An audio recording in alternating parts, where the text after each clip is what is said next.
Would you like your viewers to be able to play random sounds on your stream? I'm going to show you how to do that with Streamer.bot. Okay, let's go. As you can see, I have a few sound commands as it is, but I want one new one, so I'm going to add in a Mario Def sound command. We want to do like we have done before. We're going to right click and add.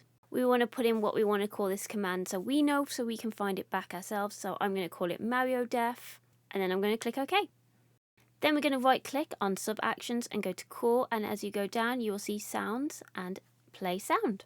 This is going to give you a few options. You got where your audio is going to come out of. I just leave it as the application default, and then you got to pick your sound. So you click the little dots on the side and it will bring you to your folders. Then just select the file the sound is saved on. There's also a volume and a test button so you can see how loud it sounds to yourself and whether you want it higher or lower. And then click OK. Then you want to go to triggers, right click again and go back to core, and then command and command triggered. If you haven't already created the command, click create command. If you have already, then go on the list and find the command that you've created that you wanted to add it to. But I'm creating a command, so I'm going to click create command. So first off, I'm going to name the command Mario Def, and then in commands I'm going to do ! Mario Def. You can put in whatever you want. You don't even have to do !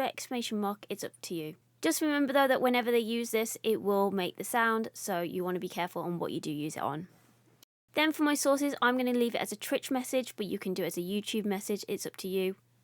You can also do cooldowns, which means if you don't want it being spammed a lot, you can put down how many seconds before it can be replayed. This can be a global cooldown, which is everyone, or a user cooldown, which means a certain user can't use that sound again, but somebody else could. Also, you can select who is available for this command. So I want to make it subs only, so I'm going to click the subs button and then put it in the allowed section. And that's it. That's how we've made a sound command for our subs in chat. I hope this video helped you, and let me know what you'd like me to show you how to do next. I stream on Twitch, YouTube and TikTok 4 times a week. This is my schedule. Thank you so much for watching, and I'll see you in the next video. Bye!